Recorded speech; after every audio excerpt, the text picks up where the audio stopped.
Welcome everyone. Today we discuss the first problem of the second chapter of the textbook on quantum field theory by Peskin and Schroeder. It's problem 2.1 on deriving Maxwell equations from via Euler Lagrange equations.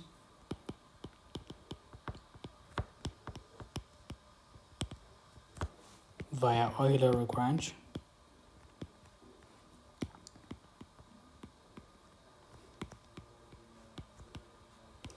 And in the problem, the action is already given in terms of fields. So it's given as minus 1 over 4, if mu nu, if mu nu. And we are asked to derive the Maxwell equations via the Euler Lagrange equations. The Euler Lagrange equations were already introduced in the book for scalar fields. So if you have a scalar field, so this is a little bit revision. For a scalar field, so we can write the action in a field, in a classical field theory, as a integral over a Lagrangian density that depends on the field and the fourth derivative of the field, integrated over space-time. And by looking for the extremum of the action, we derive the Euler Lagrange equation for a scalar field as d mu dl d mu phi minus dl d phi equals 0. However, now, since if mu nu is already defined as, so in our problem, if mu nu is defined as d mu a nu minus d nu a mu, our dynamical variable, in contrast to phi, is given by a mu. So a mu is the variable that we can use to derive the Euler Lagrange equations, the dynamical variable. Okay, so now we extend the Euler Lagrange equations to have now a new field that also has space-time components.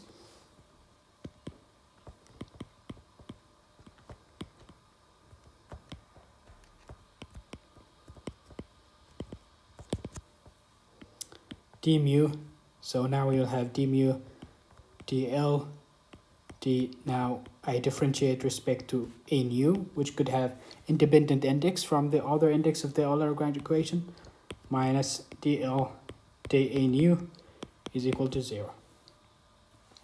So it's the same thing. Now I have a field with a space-time component.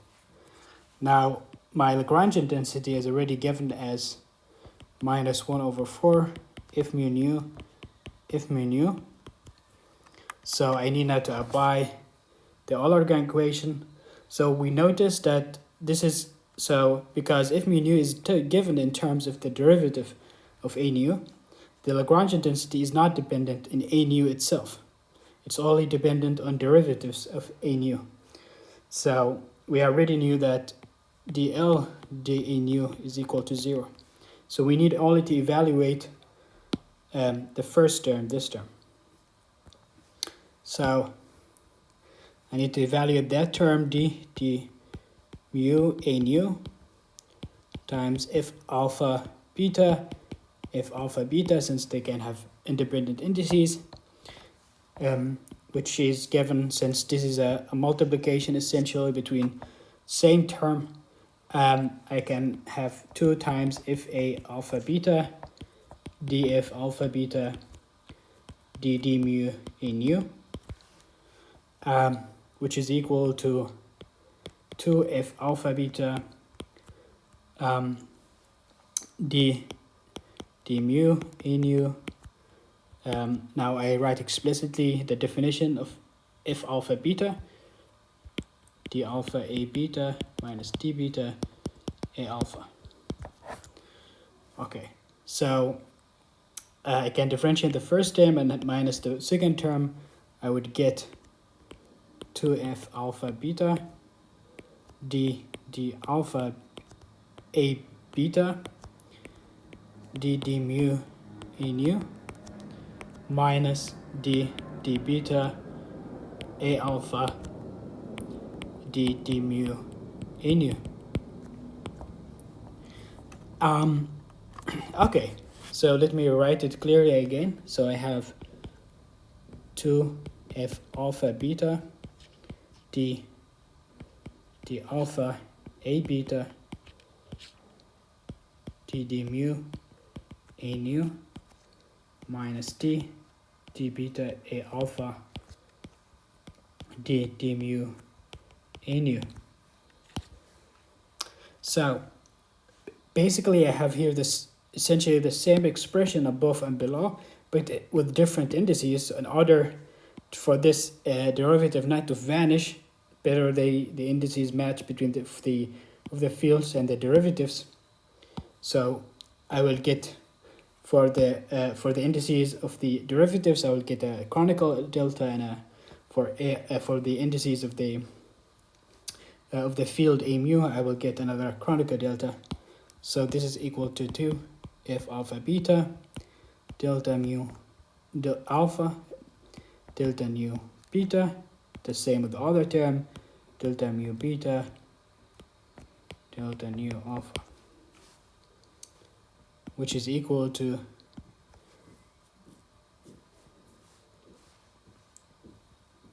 now the canonical deltas will force the indices.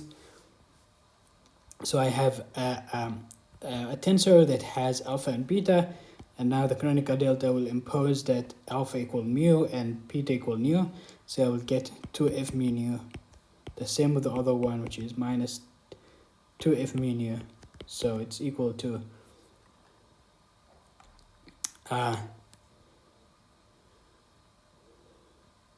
so this will be equal to, sorry, here I will get plus, because of the because the f mu nu is antisymmetric, so I'll get 4 f mu nu. So so now returning back to the Euler Lagrange equation, I need still to apply the 4 derivative. I would get d mu f mu nu should be equal to 0, and this is now the Euler Lagrange equation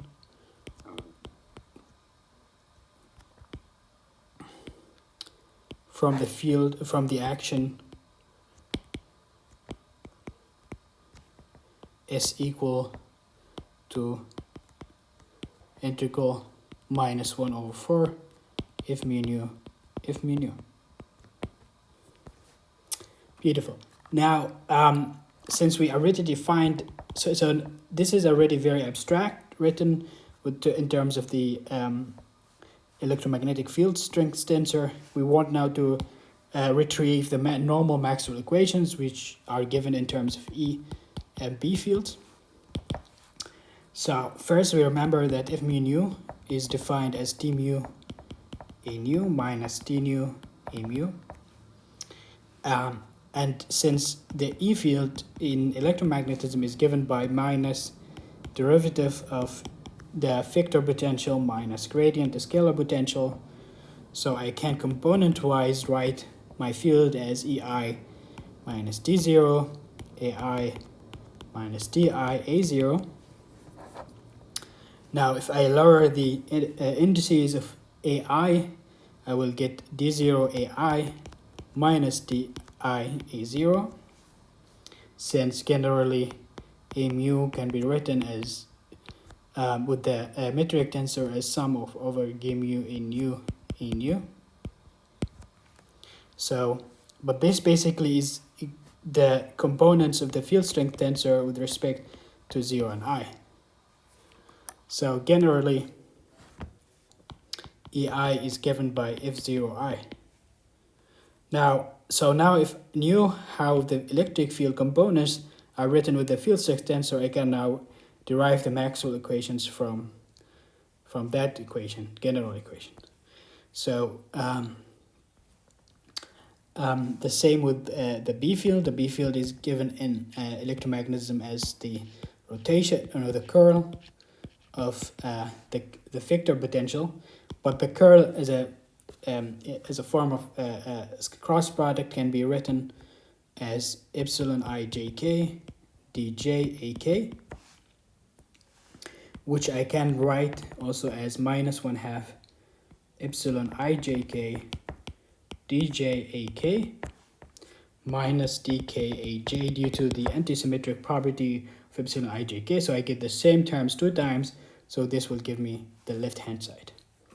So, and this is also equal to minus 1/2 epsilon ijk fjk. So I am now able also to sorry, here this should be the component of the magnetic field. So now I am able to rewrite the magnetic field in terms of the field strength tensor, which where my Euler Lagrange equations are given by. So now the Euler Lagrange equations are d mu if mu nu equal to 0.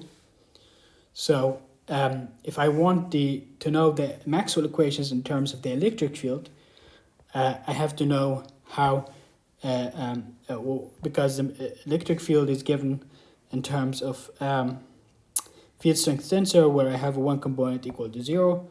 So let me look at d mu if mu nu for nu equal to 0. Then I will get, because d mu if mu nu, if 0, 0 is equal to 0, because all the diagonal elements of the field strength tensor vanish, then I will get di if I0 equal to 0, of course, with where the Roman indices correspond to spatial components. So I will get, but this is basically the definition of the gradient of the electric field, which is corresponding to the divergence is equal to 0, which is Gauss' law in vacuum, because we don't have, these are Maxwell equations without any kind of charges. So this is Gauss' law in vacuum for the electric field, and this is the first Maxwell equation.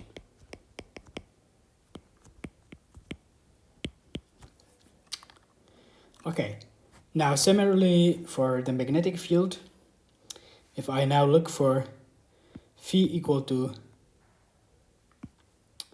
phi is a spatial component, not a 0 component, I will get di if ij minus d0 if 0j is equal to di if ij minus d0 if j0 due to antisymmetry. This is equal to 0. Well, actually I didn't add any new information here, but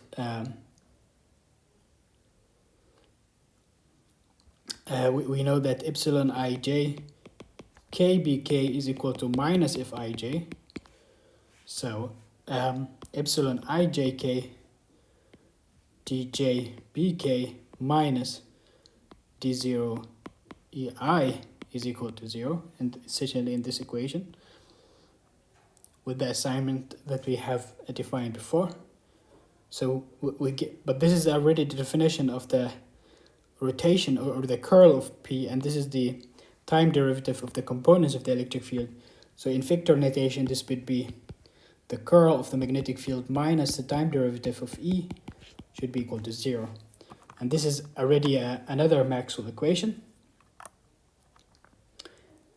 So from, which is called the Ampere-Maxwell equation, or the Ampere-Maxwell law. Good, so we got now 2 Maxwell equations. We still need 2 others. The 2 others we can also get from knowing that due to the definition of f mu nu, which is defined as d mu a nu, again, d nu a mu. Now, what happens if I add another derivative to f mu nu? Then basically I'll have d lambda d mu a nu minus d nu a mu, which is d lambda d mu a nu minus d lambda d nu a mu. But now we notice that if I now exchange the cycle of assigning the the indices lambda, mu, nu, because I always have a negative term here, I can cancel them up if I have three terms where the assignment of the indices changes. So, and this is what's called the Bianchi identity. So explicitly now, if I evaluate another assignment, d mu if nu lambda is equal to d mu d nu a lambda minus d mu d lambda e nu, and another assignment is d nu if lambda mu is equal to d nu d lambda a mu minus d nu d mu a lambda.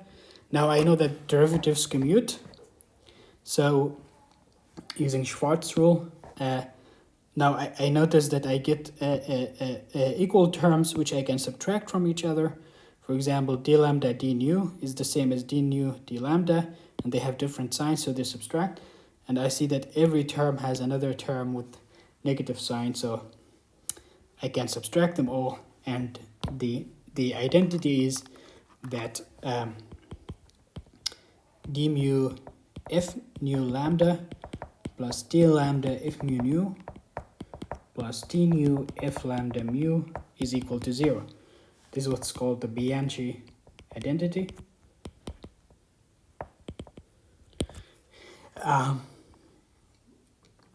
Now, from that Bianchi identity, also I can get more information about Maxwell equation. So now if I choose mu equal to 1 and nu equal to 2 and lambda equal to 3, basically this means that I have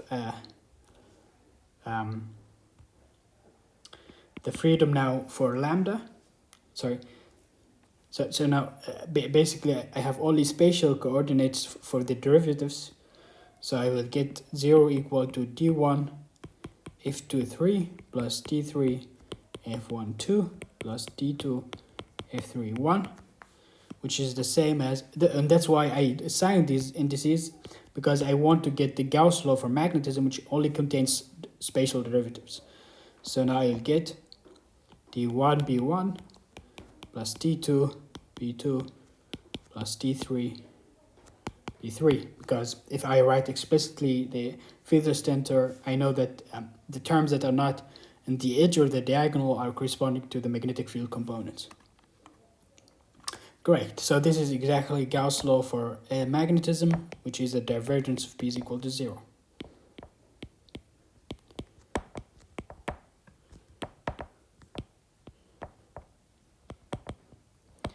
Okay, so still one is remaining, which is the Faraday's law, which is relating the curl of the electric field to the time derivative of the B field. So somehow I need to have one time derivative and the other derivatives corresponding to antisymmetric assignment of the spatial derivatives. So one choice would be is to have mu is equal to 0 and nu equal to 1 and lambda equal to 2. If I do that, I will get 0 equal to d0 f1 2 plus d2 f0 1 plus d1 f2 0, which is the same as minus 1p3 over time plus d2 e1 minus d1 e2. But this is already the third component of E3, of the curl of E3.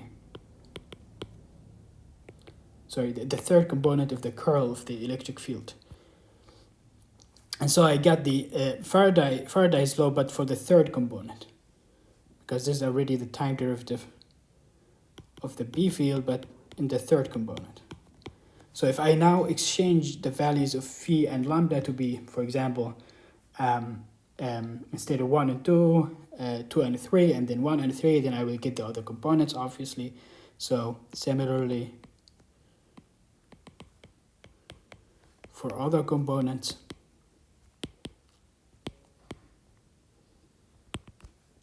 I can do the same thing, and then I will get that the curl of E minus the time derivative of P is equal to 0.